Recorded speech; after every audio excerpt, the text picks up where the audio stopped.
Welcome to Before Floor, the pregame edition of Five on the Floor, brought to you by the Five Reasons Sports Network. I'm your host, Jonathan, aka Three Piece Combo. We got my man Alejandro running the ones and twos. We got Mateo Mayorga, one of our normal guests, and we got two of the Five on the Floor podcast members, Mr. Greg Sylvander, Mr. Ethan Skolnick. So thank you guys for joining us. Now, today we're going up against the Indiana Pacers, but before everything as well, if you're not subscribed to the channel already, make sure you guys are subscribed. Make sure you guys like the video if you think Miami is going to win today, because that helps us out and it's free, and it's your way to show some support for Miami channel as well. If you guys are young and with a family, make sure you guys reach out to Mark Brown PA. That's marcbrownpa.com, or give him a call at 954-866-8513. If you're young with a family and you want to make sure if anything happens to you in this crazy world and your assets go to all the right people, like I said, reach out to him, marcbrownpa.com. He's based out of the North Lauderdale area and services the entire area. He'll take care of all your financial planning, everything for you. If you don't even know what I'm talking about, that's what you want to make sure you reach out to him for. He's a Heat fan as well, so make sure you give him your business and not somebody who moved to Florida for the tax break. So, like I said, give him a call, 954-866-8513. Now, if you want to play daily fantasy and you don't want to draft early in the season and you're like me and you have Breece Hall go out for the season, right? You can play some daily fantasy. You can go to prizepicks.com, use the promo code 5, spell that out. That's F5VE. You'll double your deposit up to $100. Like I said, it's your best way to play daily fantasy. All you do is you pick a couple players, you pick if they'll go over or under on some individual stats, whether it's points, rebounds, assists, combine a couple of those. If you get them all right, you hit on your money. And even if you play a flex play, you can get one of them wrong and you'll still make some money as well. So it's some great way to play your daily fantasy. Like I said, go to prizepicks.com, use the promo code 5. That's F5VE. Match your deposit up to $100. Guys, we're playing the Indiana Pacers tonight. And after making that trade for Sabonis last year, they're playing a little bit of a different style. They're playing really fast, scoring a lot of points. They're also giving up a decent amount of points, but they're guarding the paint really well. But before we talk about the Indiana Pacers, I want to touch a little bit about this last game, right? Tyler Herro closed it off with the game-winning shot, and that was something that was needed for this team, because now going into tonight, we can go into 5-5, potentially be at 500. But before talking about the whole team, we're 10 games into the season. Obviously, Tyler's extension doesn't kick in until next year, but I want to get your guys' grades and just kind of see where you feel about where Tyler Herro is at this season and his development. Ethan, I'll start with you. Where do you feel Tyler Herro has been at, and what do you grade him so far? It wouldn't be a show without Ethan on mute. I'm not on mute. I'm on mute. No, now you're not. Okay, look at that. That was me. You can go ahead now. I think what Rick Carlisle said before the game is accurate. I mean, I think from a skill set perspective offensively, I think we see, a little bit of everything from Tyler. And that's the point. I mean, that they wanted him to become more diverse. He's got to be more of a catch and shoot player in the starting lineup, particularly when Jimmy is playing. I think we've seen some signs of that. I don't think the issue is whether Tyler's can score 30 in a given night or what he can do during the regular season. I think that the book on Tyler Herro is going to be written in the postseason this year. I just think that's what everybody's waiting for. I didn't have any doubts that he would continue to be, reasonably efficient and, more than that in terms of being prolific as a starter. But some of it's about fit. The combination of him and Kyle Lowry until this last game has looked a little shaky. The two of them have to figure it out. I'm not quite sure that that's the best backcourt combination for this team. And so I think that staggering needs to be done.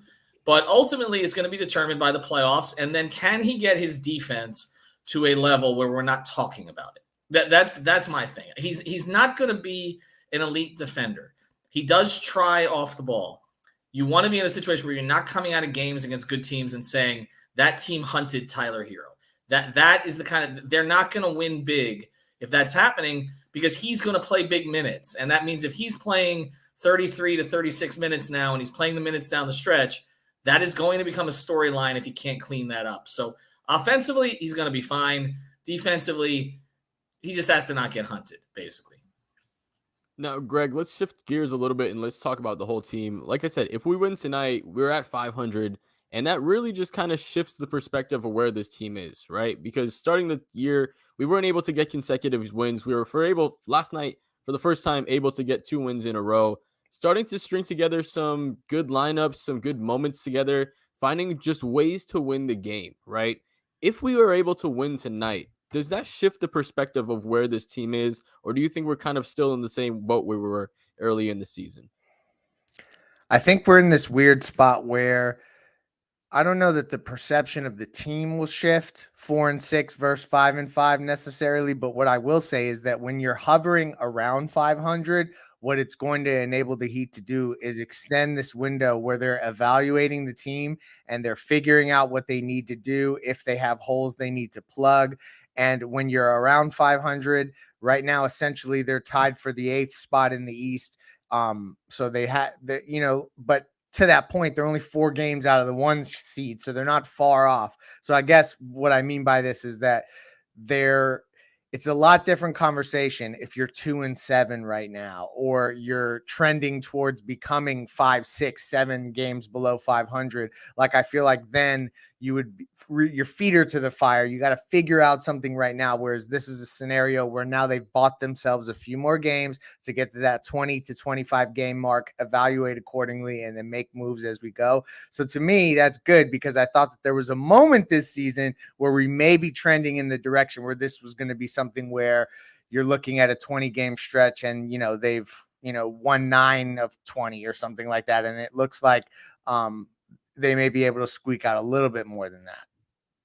Now, Mateo, given this team's construction, right, we know that guys like Kyle Lowry, like we see with Jimmy Butler, even we know with Tyler Herro, not able to play a full season. We're able to string together some of these wins now. But if the injury bug continues to catch up with us, and we already have guys like Oladipo and Yurt and Jovic on the bench, what does this team do if we just have one more guy go down for a couple games? Like, where does the team go to? Like, is it now, do we hit the panic button? Are we just holding on by a single thread? Where do you feel this team is as far as that goes? Wow, that's a loaded question. I would, if all of those guys another guy goes out, I would explore giving Jamal Kane some minutes. I really like what he does off the ball, putting constant pressure on the rim, not just looking to score, but keeping the possessions alive. I think with his 6'7" height and his 6'9", I think wingspan, there is a bunch of tools on the defensive end to potentially create a defensive stopper. Now, that wouldn't happen, obviously, this season. He is a project, but I would want to experiment giving some young guy like that some more minutes, Jonathan. Definitely. The good thing about this Heat team is always next man up mentality, right? So regardless of the amount of holes that we create, we're always able to plug some of those holes. Now, Ethan, I'll go to you, and I want you to kind of grade this team as far as where do you think the ceiling is right now? Like, do you think the ceiling is still where it was going into the season at the beginning, or do you feel it's a little bit lower now compared to what we've seen? Like I said, 10 games into the season. Unmute again. I don't think the ceiling has changed, because I don't think this team is in its final form. So that's why it's tough to say, okay, this is as far as this team can go, because there are other ways that this team can go on their roster, and there are other ways that this team can go from outside their roster. And also in the Eastern Conference, with the exception of Milwaukee, which looks great, obviously without Middleton, Boston, which looks about as advertised, and Cleveland, which may be a little faster in terms of their progression than most people anticipated. Nobody else in the East looks frightening right now. I mean, Philadelphia is a train wreck. The Nets are a series of train wrecks. So you're talking about 2 teams there that are in much worse shape than Miami for a variety of reasons. Atlanta does not scare me. Chicago does not scare me. So I don't think that they've really lost significant ground. Like, we're talking about, they could be 8th in the East. Okay, whatever. I mean, how many teams in the East above them are significantly better than them? Is Toronto? We saw Toronto. I don't believe that they are. I think they're good. I don't think they're above them. So I don't think they're not in their final form right now. But I do think that this potential 3-game winning streak is significant, because I was at the game against Golden State. If they lose that game, they are 2-6. Okay? That colors the way the next game is played, particularly since Jimmy wasn't playing. Perhaps they lose that game to Sacramento, and then they're 2-7. And then what we're talking about, what Greg was talking about, they don't really get to the 20-game evaluation mark, because the season is lost before it starts, and then guys start to fracture. And that's what they avoided this week. That's why that win against Golden State was so important. It kept the thing level. So now, okay, now they can go along. And I did talk to Heat officials before the game the other night, and they said, give us 20 games. Give us 20 games. That's Riley's number. And I said, you're not getting to 20 games if you drop the next 2. Okay, you're not getting to 10 games, okay, because we're traded everybody, whether you guys are or not. And they recognize that. So I think that these wins, and again, took, Butler and Herro scoring on the exact same play with the exact same personnel, as Brady has pointed out, but the shots were made. And so now you beat a team in Indiana that you should beat, even though historically the Heat do not play well in that building, but again, totally different players. And then you're 5-5. And then you come back Monday against a Portland team that has played well, but is a long way from home. You typically beat them at home. You get yourself to 6-5. And now at least the season there's a foundation to build on for the season. That's what they saved the past couple of games. Definitely. It's like you said, it's much better to at least have that base to build off of. And somebody that's been playing a little bit better, just finding some more of his groove, Kyle Lowry, Greg, right? Kyle has kind of had some better moments than he was at the beginning of the season. It almost seemed like a lost cause at the beginning, but now he stepped up. And in the game without Jimmy Butler, it seemed like he had his best game last night. Do you think without Jimmy Butler tonight, does he have another good performance tonight?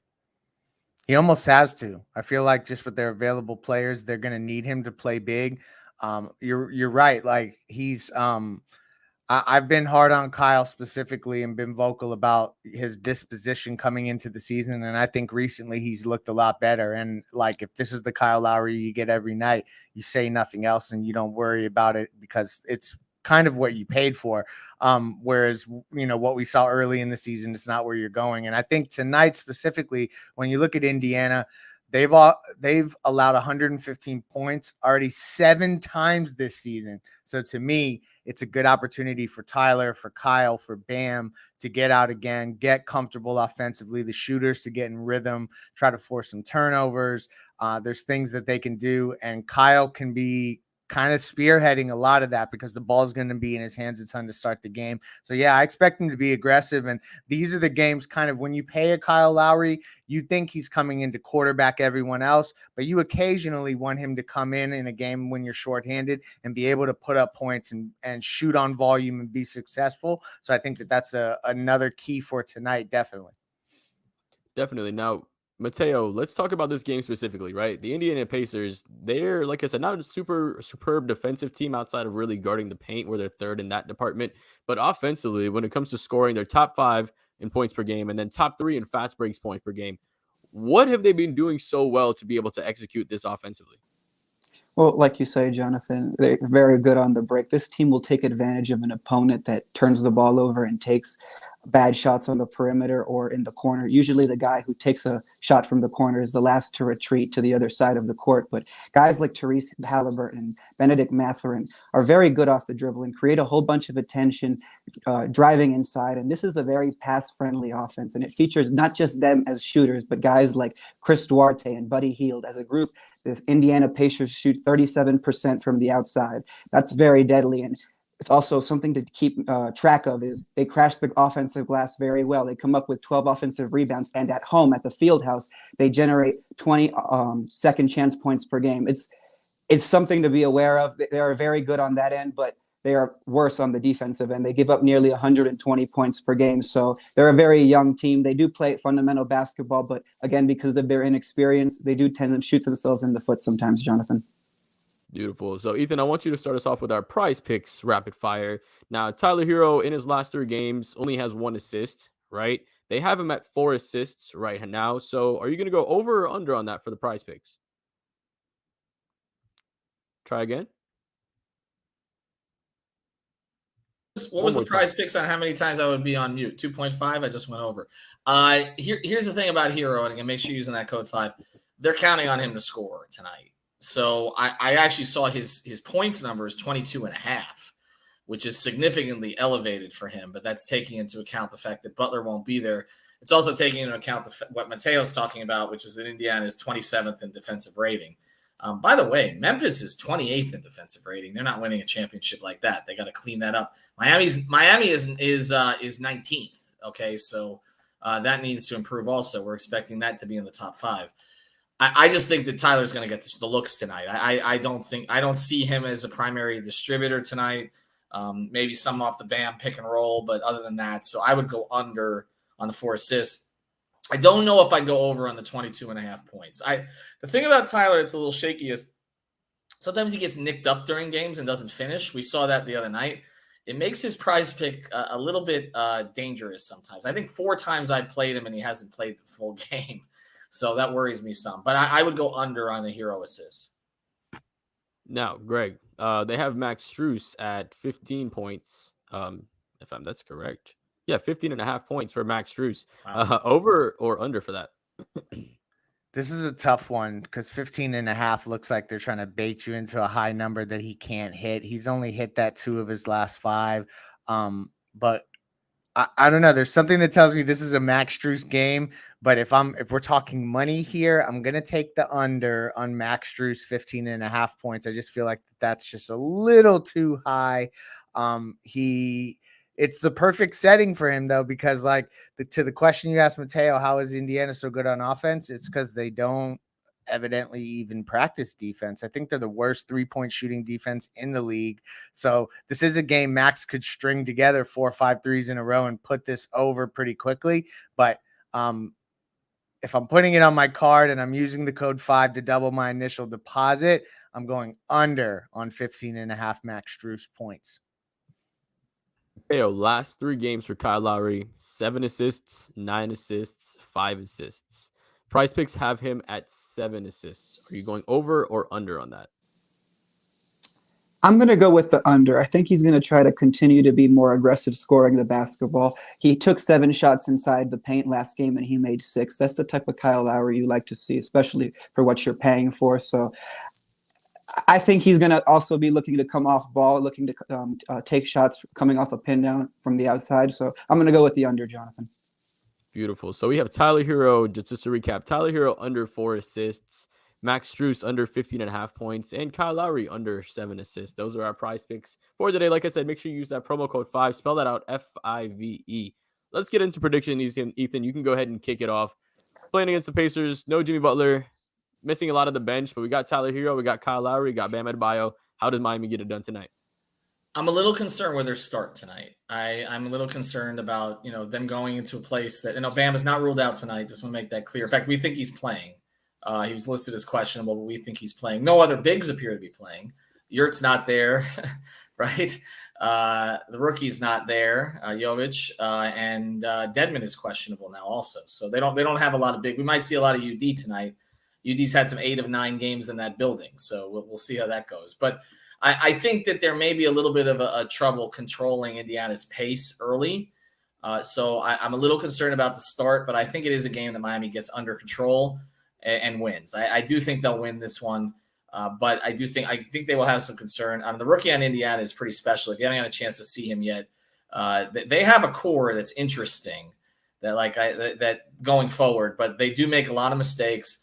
They're kind of turnover prone if you look at the numbers right now, and that's one of the reasons they give up a lot of points. So Miami's going to try to turn them over. It's harder without Jimmy playing the passing lanes, but Miami's going to need to be disciplined defensively, because I could see like a 36-point first quarter for Indiana and everybody's panicking, but then I think Miami gets the game under control as they go. Yeah, a little quick side note to your point about them having a good rookie. This whole NBA, the whole NBA landscape this season, I just feel like even bad teams have a lot of good players. And it's just really interesting to see, Orlando has a lot of good players on right next to us right now. And it's crazy to see them develop. Mateo, what do you see from tonight's game? How does Miami get it done? Give me a key to tonight's game as well. Well, Miami played very well, taking care of the ball last game. And they also defeated the Kings in the rebounding battle by 7. I think they're going to continue that trend to ensure as much possessions as possible. So I'm going to go with the Heat W tonight, Jonathan. Greg, pump some sunshine to me, brother. You know where I'm going. I'm appreciating that you set me up accordingly. I am taking the Heat. I see right now they're at -4.5. I would take them with that spread.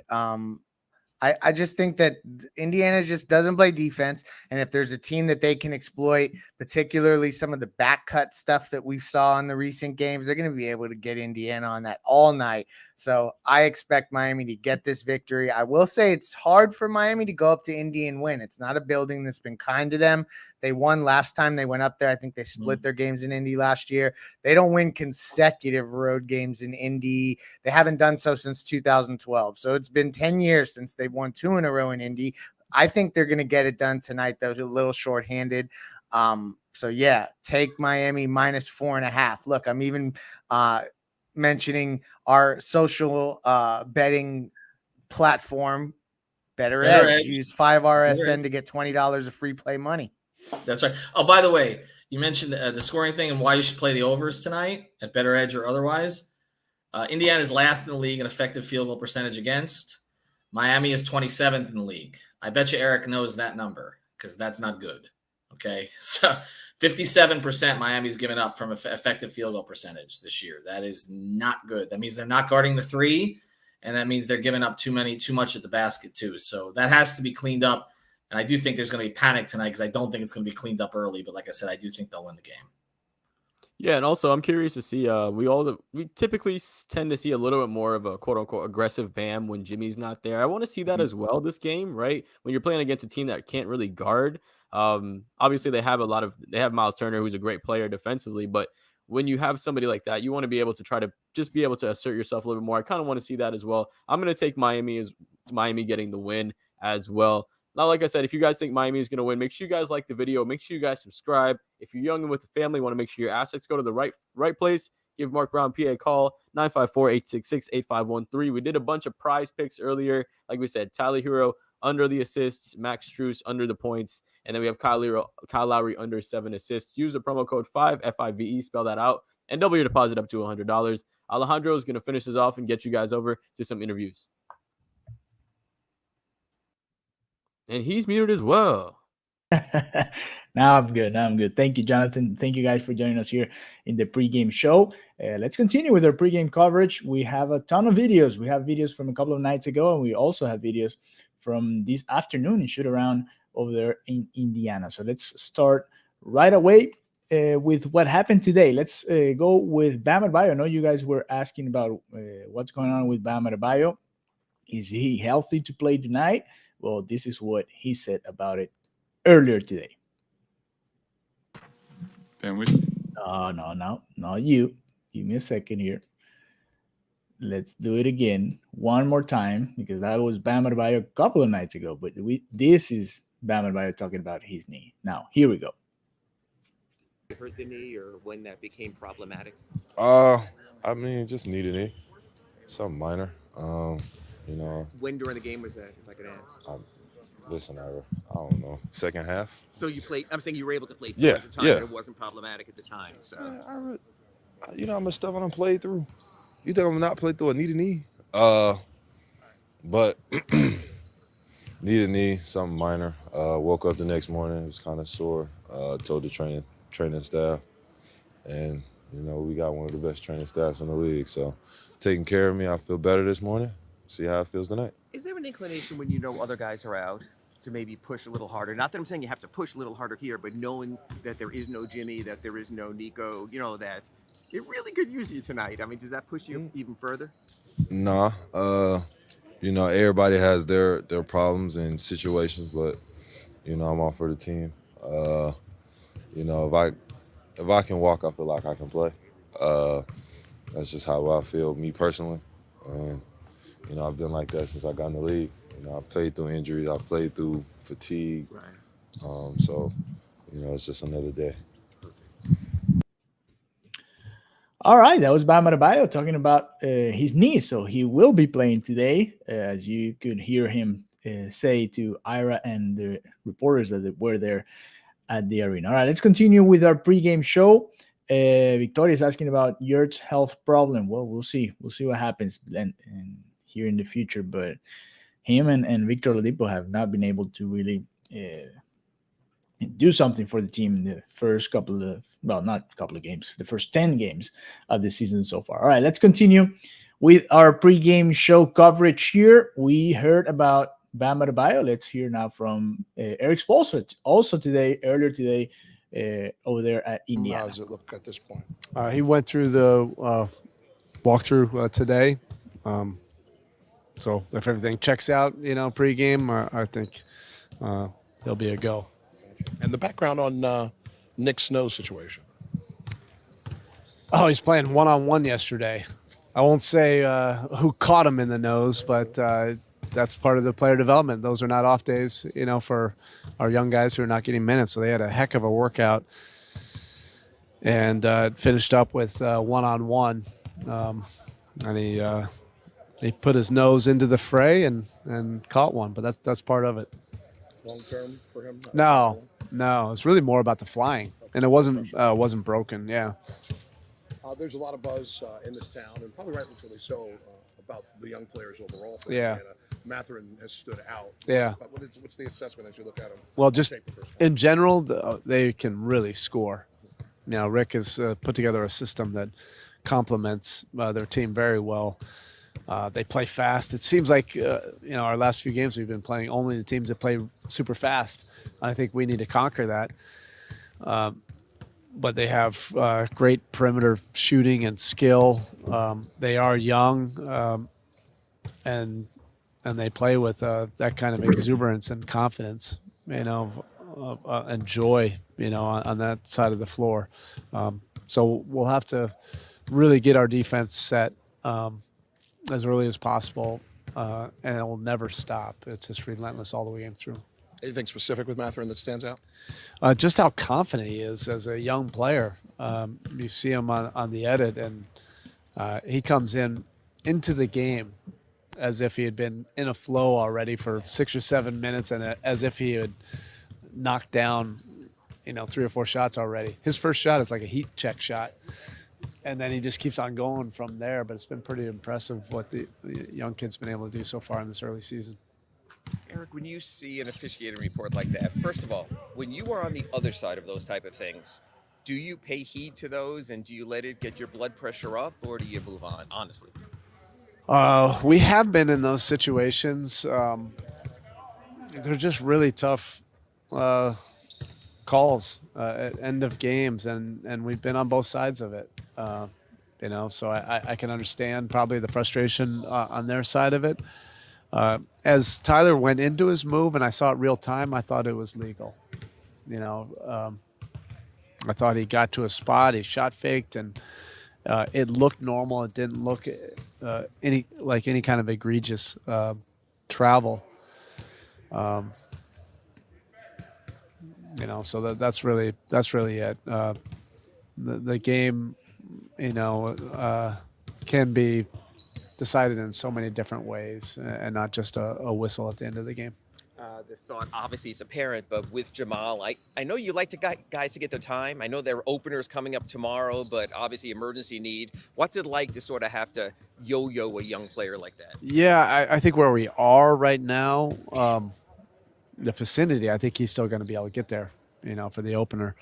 It's really just for this game because we're unsure fully about Bam and Dwayne, and then Nico is out, and Omer's not ready, so we just want to have another body. But it was a pretty easy flight. He actually got in here shortly after we did last night. All right, that was Erik Spoelstra talking about tonight's game against the Indiana Pacers. Remember, it should be in about 45 minutes, the beginning of that particular game today, Friday night. Also during the game, if you want to hang out, we're going to have the live score going on here on the channel. And also, if you want coverage during the game, go to Pace and Spaces at our Twitter handles. That's going to be hosted by our friend Sean Rochester and also Tony Schwartz there. And after the game, right after the game, post-game show with Ethan Skolnick, Greg Sylvander, and part of the crew of the 5 Reasons YouTube channel and the 5 on the Floor podcast. All right, let's continue with today's videos. We have one more. Jamal Kane talking about his experience at Sioux Falls. So this is what he said earlier today at Indiana. Here we go. Felt good, man, just to see some of my guys, man. I kind of built that relationship with them over the summertime, and we was kind of in the same boat. So it was good to see them, just to talk about the whole Sioux Falls process and stuff like that, and just to get their intake on it. I know Kasib was with you guys down here during camp, back up there. We always hear how it's the same system and you can go from point A to point B. How similar is it, the Sioux Falls way and the Miami way? It's definitely similar. Just in terms of the intensity, the way they want practice and stuff to be ran. Some of the plays and play styles is basically the same, but the weather is a little different. That's probably the only thing that's different. But yeah. This is your first back and forth experience. What was logistically the biggest challenge for you? That quick flight and that quick turn. I kind of was expecting it. Like, I knew this was going to come with having a two-way, so I really want to see it as a challenge. It's just like how my process is going right now, just my reality, so no challenge. Do you speak to other guys in the team that have been through this before, like Gabe and Duncan? Yeah, 100%. They just tell me to be ready, to keep a attacking steady mindset with it. Because at any time your name can be called, you just got to make sure you're ready. So continue to put the work in. All right, that was Jamal Kane. We'll see. We'll see if we get to see him play a couple of minutes tonight against the Indiana Pacers. Hopefully, we want to see a little bit of the young guys also getting some action tonight. The Miami Heat trying to get to 500. There are 4 wins and 5 losses already in this season. They've won 2 in a row against the Golden State Warriors and the Sacramento Kings. No Jimmy Butler tonight, and we'll see what happens with Bam Adebayo. As you just heard here in the 5 Reasons YouTube channel, he should be fine to play tonight. All right, let's continue with our pregame coverage now with a couple of videos. First, let's go back and listen to Erik Spoelstra talking about what happened in that game against the Sacramento Kings, and then Tyler Herro and also Bam Adebayo talking about that game. And finally, we're going to close out with Brady Hawk with a little bit of X's and O's with his film dive. So let's begin with Erik Spoelstra here in the pregame show. This is from a couple of nights ago. Here we go. Was it as simple as it looked? Give Tyler the ball, get out of the way? Well, the game was certainly not simple, especially when we got down 4 points in the fourth quarter. Before I get to Tyler, though, I just think in general, the last 48 hours, actually, if you take it even the day before, we've made some progress. And I just like us showing some grit and having to go through some tough things the last 2 nights, being down in the second half in both games, and just having to fight for it and gut it out and make some plays on both ends. And that's what we were able to do. So within 48 hours, I think we got better. We made some improvement. And then as far as Tyler's play, it was designed to get him the ball with a little bit of space. It got a little bit clunky there. It wasn't the exact spacing that we wanted, but their pressure kind of distorted our spacing. And then he just did basically what Jimmy did, last night, is create something out of nothing. And he's a shot creator and a shot maker, and he's not afraid of those moments. And that was a big time shot. The only criticism I have is he left, a couple seconds on the clock. But he's a gutsy kid, and he wants those moments, and he really delivered tonight. Even in the fourth quarter. He made some big plays going down the stretch. Those last 4 minutes, the 3 guys were really creating a lot of those triggers for us. Kyle, Bam, Tyler, and each one of them made great decisions down the stretch. Extremely efficient. To build on that, just the last 2 games, 30-plus points in the fourth quarter. What have you seen in those fourth quarters that have kind of led to those offensive numbers? I saw a lot of trust, in the fourth quarters of the last 2 games. In the first half, we didn't necessarily play like that, and we didn't really work the offense appropriately. It was a really fast-paced game, so it's easy to get kind of drawn into that. But in both fourth quarters, there was a lot of finding the open guy and making the right play and trusting it, regardless of the results. And in both games, we didn't make all the shots, but they were the right plays to be able to find good to great.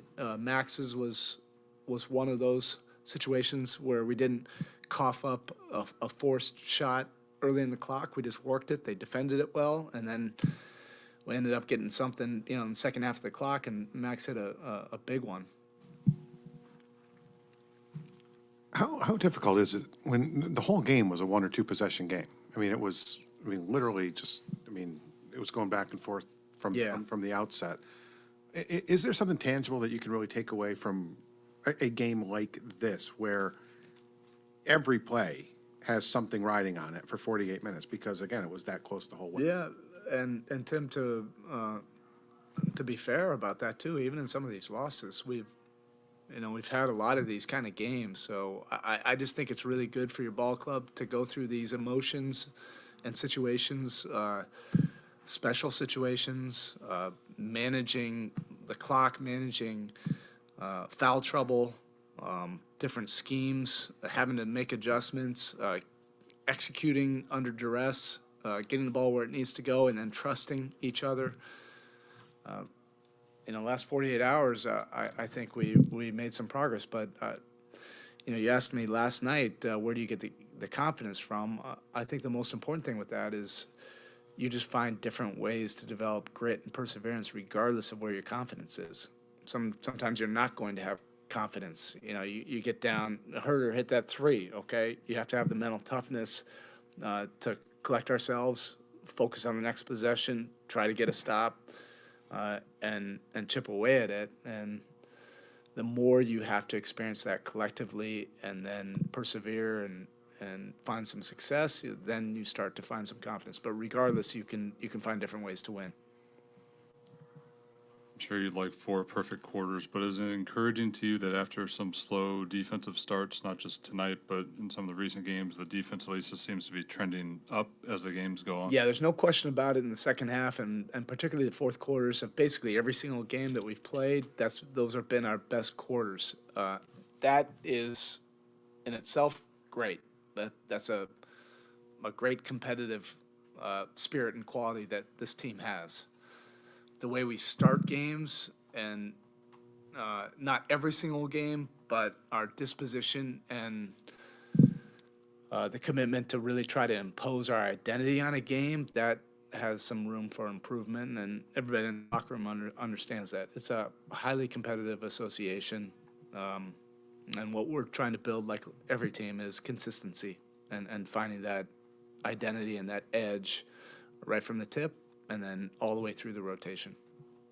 Looking at what Kyle was able to do tonight, I think he had a pretty quick 17, but Yeah.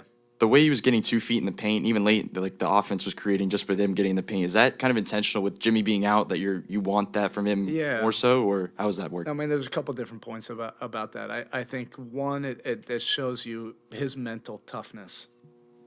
He had as much of a burst, and his mental next play speed was at its best on the second night of a back-to-back after a very competitive game last night.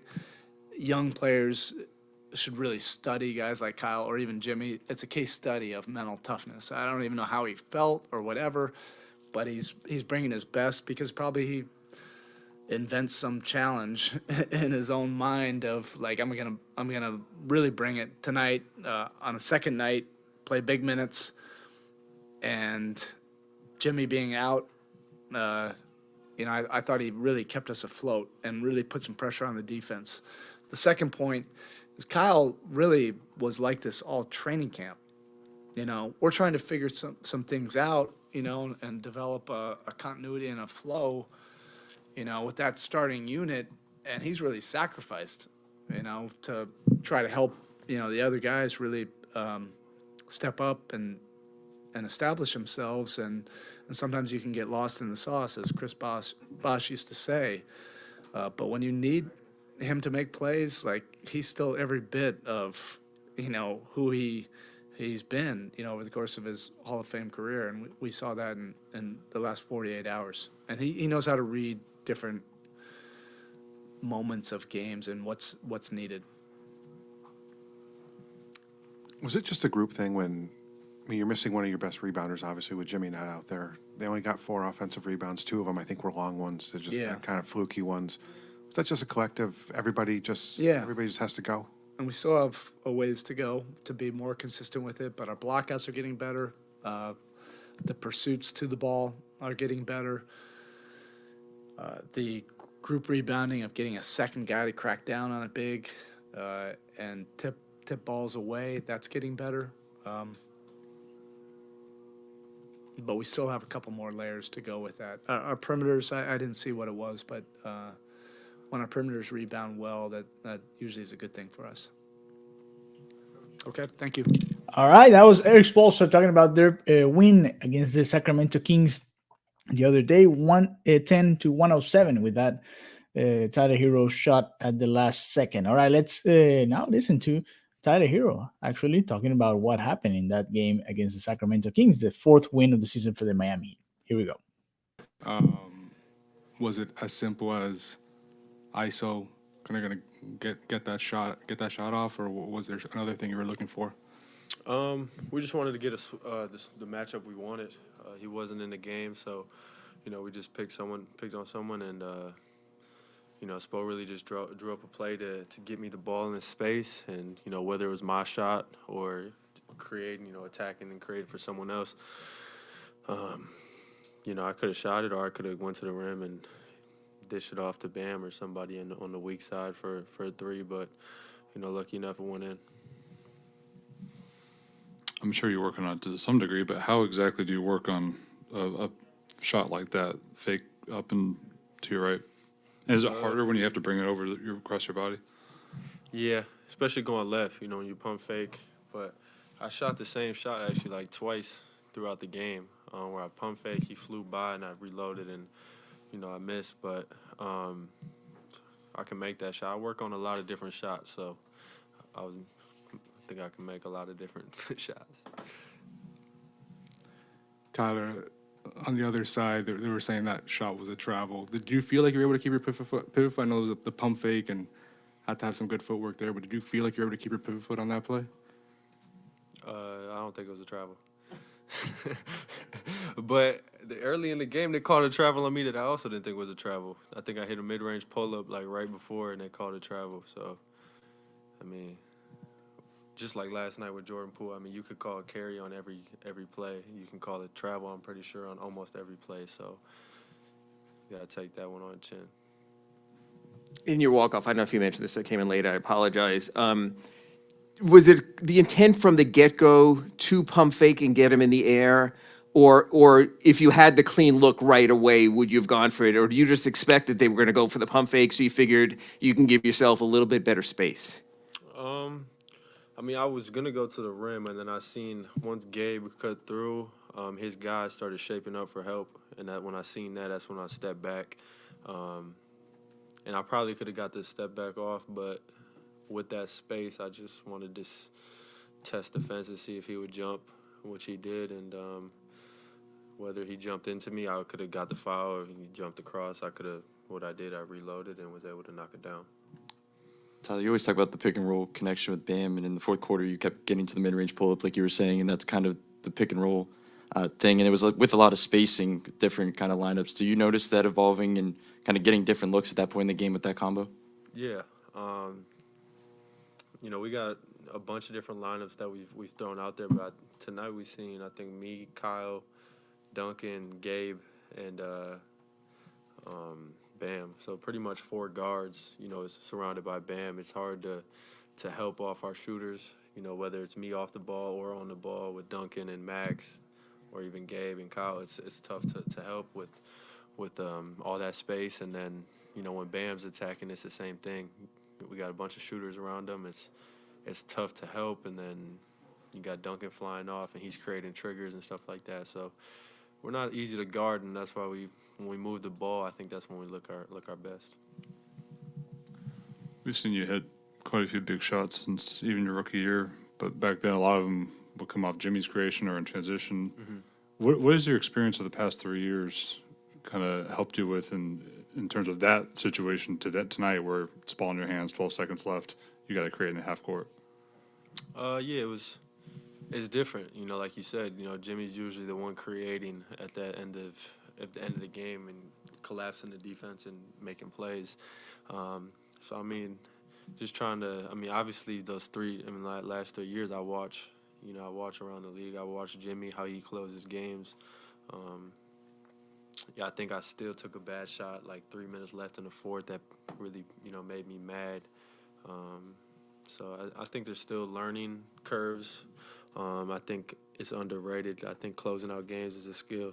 There's different things that go on towards the end of a game that you really got to make the right decision. So I still think I could have been better at the end, but the shot was cool, but I think I could still been better. All right, all the way from Greece, Christos Saltis, go ahead. Yes. Been my guy. I haven't talked to you in a while, man. How you doing? Tyler, how are you? I'm good, man. How are you? I'm fine. Great game, great shot, first of all. Speaking about your decision making, what is the biggest progress, the biggest development that you made, especially into this season?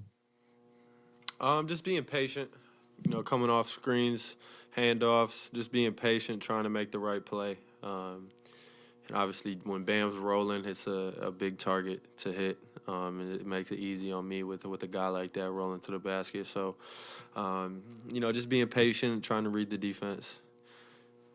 Thank you very much. Keep up. Thank you, my brother.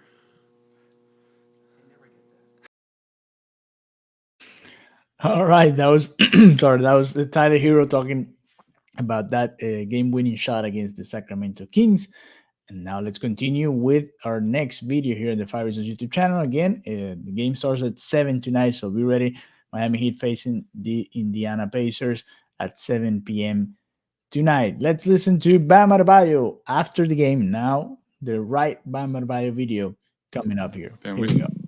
Tyler hit quite a few big shots over his career, but they weren't always in that spot.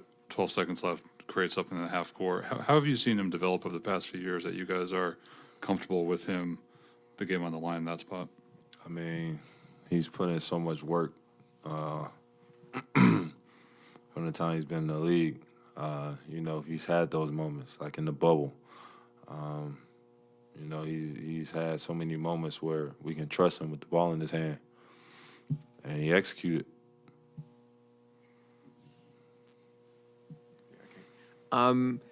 What Dwayne is giving you guys off the bench, that really sort of contrasts your game to a degree. What's it like when you're on the bench and see him just go with the big muscle approach in there, and sort of just flex those biceps of his? I mean, Doom is one of those guys. He gives great minutes off the bench. He gives the team a spark. He gives up that out of the nowhere energy. And he puts his fingerprints on the game. So, I love to have him as a teammate. And does anyone enjoy themselves a three-pointer as much as he does? I mean, he was even holding up his hand and waving a couple of times to try to get a few more. I mean, that's the spark he has. What did he tell you? It's cash. Bam, with Jimmy out, Kyle seemed to really take an aggressive approach in the first quarter. How much is that going to help you guys at the start, give the offense a lift? I mean, I feel like we're in good shape when, he's scoring and, running the offense, getting guys in the position, also, doing what he does anyway. But, when we add that Kalo that scores, it just makes our team a better team as a whole. And Tyler was just talking about the pick and roll with you and the difference when it's just a bunch of spacers, because obviously that was kind of more so the lineup tonight. What are the differences, I guess, in that two-man combo when that is the case where guys can't help off and you guys can run? I mean, Coach always tells us, pick and roll with me and Tyler is 1 point, almost 2 points of possession or something crazy like that. So if it ain't broke, don't break it. I know you guys have pretty high standards defensively, but is it encouraging to you that even though there have been some slow defensive starts over the past week, that you guys at least seem to trend upward defensively as the games go on? Yeah. We usually don't want to get off the bad starts anyway, but, at the end of the game, we won the rebounding battle, huh? Did we? Did we lose? Did we win it? Nah, we won. Yeah, see there? I was talking trash about us the other day. See there? You won by 2. Ain't no party here. You said we won by 2? Oh, I'm sorry. Look at the wrong column. Congratulations. You won by 7. Yeah, man. Terrific. Oh, damn good, man. But, it's one of those things where we just got to keep chipping away and then get a whole 48-minute game of Miami Heat defense. We'll take 2 from Zoom. Brendan Nunes, Kings Post, go ahead. Hey, Bam. Malik had 7 assists tonight, and just with your guys' relationship, I'm curious what sort of growth you've seen from him. I mean, this is the first time I've seen Malik have 7 assists. So growth is he's passing the ball now. He's getting guys open shots, obviously. And, he's playing within that system. Right up next from Greece, Christos Saltis, go ahead. Bam, great win, first of all. Back-to-back wins in close games. What the way that you won on those games represent about the way that you would like to play this season? Yeah. I mean, we from the start we got off to a slow start, but you know, from here on out, just keep chipping away to the point we get, you know, full displays of Miami Heat basketball for 48 minutes.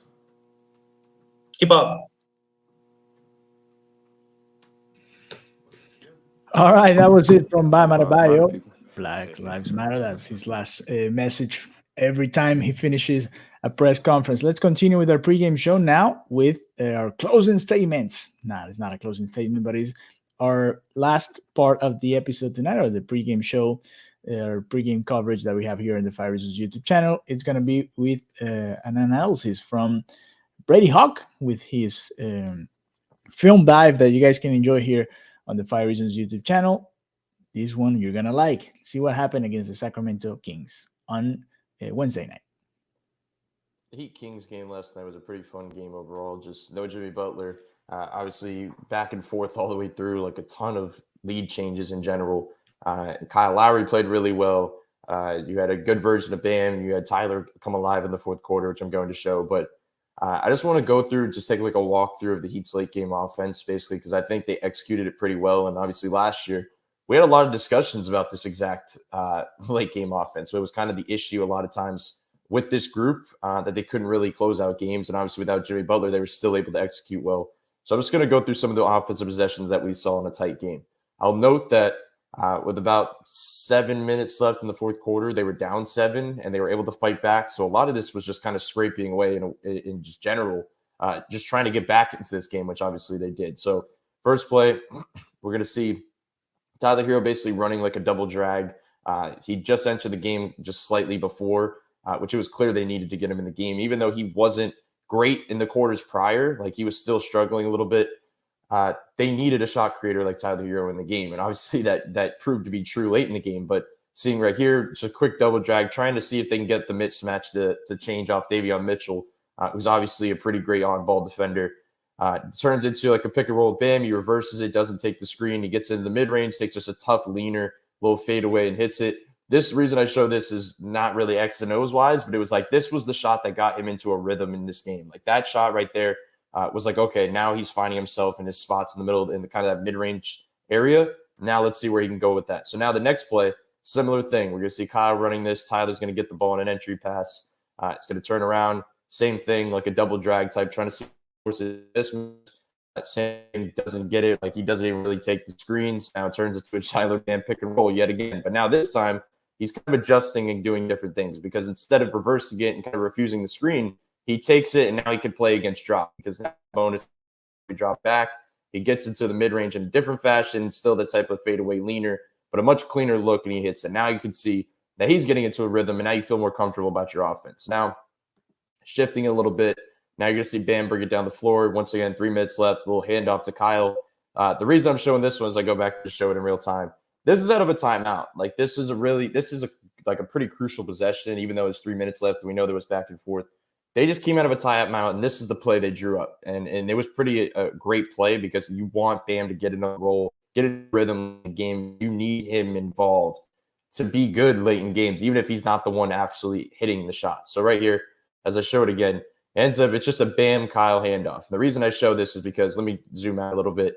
You're going to see, obviously, Tyler's in this bottom corner, even though you can't see it. And you're going to see on the opposite side, it's Strus in the corner, and it's Gabe Vincent in the dunker spot. Why is that important? Why is that good spacing? Well, Gabe Vincent in the dunker spot means that Gabe Vincent's defender is the one that's going to be helping off a tag on Bam as a roller. What does that mean? You do not want the smallest guy on the court tagging Bam Adebayo.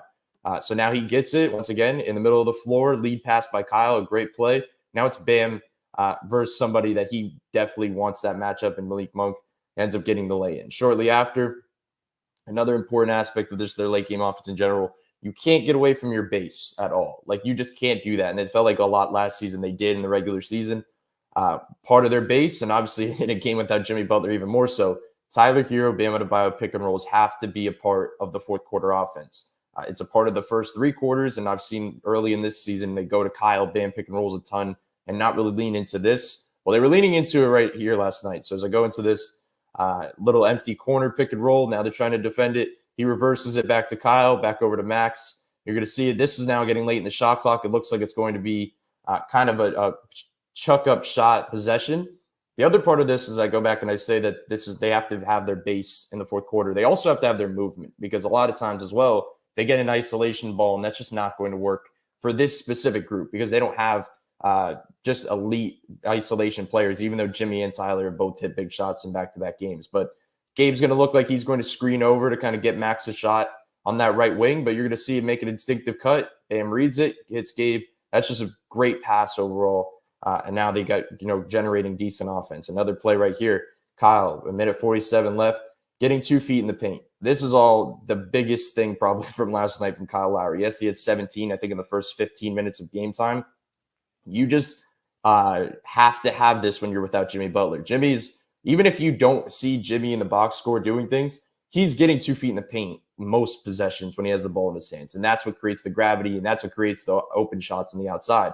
Kyle creating this now, looks at Tyler, moves that defender.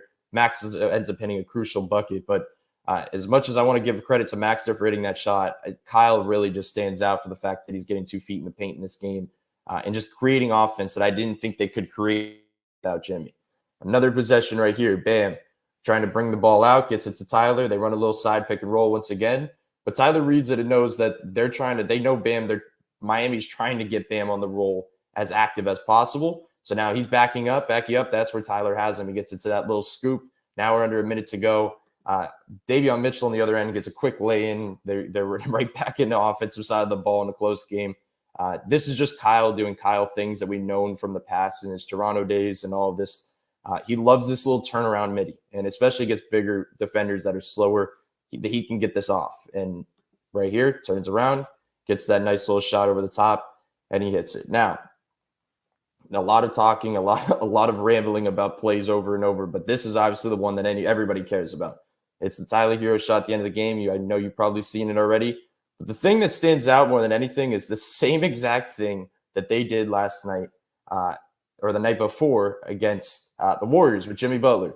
They got him into a spot in the mid-range. Yes, he gave a pump fake and he gave a little leaner shot that win the game, which exactly what Tyler Herro did. So I'm just going to show this play in real time first. Gets to his spot, kind of like Jimmy did, but just in a different spot. Leans, hits a tough bucket in general, and ends up winning the game. But the part that it's more like with this game winner compared to Jimmy, other than the fact that he's doing a leaner and a pump fake, is that Gabe Vincent came to screen. The difference is in the game with Jimmy, they just kind of scrambled, switched, and he got to his spot and hit the jumper. This time, they got the matchup they wanted. Like, they gave up this switch. Davion Mitchell gave it up. Now, this is the defender you want on Tyler. You don't want Davion Mitchell on him. Now it's like, okay, Tyler, go to work now. And he gets to his spot against the defender he wanted. Like I said before, pump fakes, leans, hits it. The underrated part, like I just said, is that screen, that inverted pick and roll type to get the matchup they wanted, just like they did the night before. It can't go under the radar. And I just think Miami's process in this fourth quarter was really drawn up well in this game. All right, that was Brady Hawk with his film dive. Remember, as we have said here before, you can watch all of these in his playlist. It's called Brady Hawk's film dive, like Jose Matos says, best coach in the NBA. Spo, and then Brady Hawk. He's the second one. Jose is asking if Kyle Lowry is going to play tonight. Yes, he should be playing tonight. And we actually have the starting five already. It's the same one that we had against the Sacramento Kings. Kyle Lowry, Tyler Herro, Max Strus, Caleb Martin, and Bam Adebayo. That's going to be the starting five for the Miami Heat tonight, facing the Indiana Pacers in about 15 minutes here. Not here, but you can enjoy it whenever you watch your game. And here you will have the live score, so you guys can hang out, talk about it soon next week, or maybe the week after that. Probably next week, we're going to be doing a hangout. So we're going to be here during the entire game with you guys, enjoying and talking about what's going on as the game is going live. All right. So have a good night. Enjoy your Friday night. Enjoy the game. Go out, do whatever you have to do, and get back and watch the post-game show here on the 5 Reasons YouTube channel. You can also do it on your phone. Make sure you subscribe. You give it a thumbs up here. Give it a like. That helps us to keep growing. We already went past the 20,000 subscribers where we can continue growing, and we want to continue growing. So please help us out. Share this content with all your Miami Heat friends, friends here in South Florida or anywhere around the planet. Thank you very much. Have a good night, and we will see you later tonight here on the 5 Reasons YouTube channel. Bye-bye.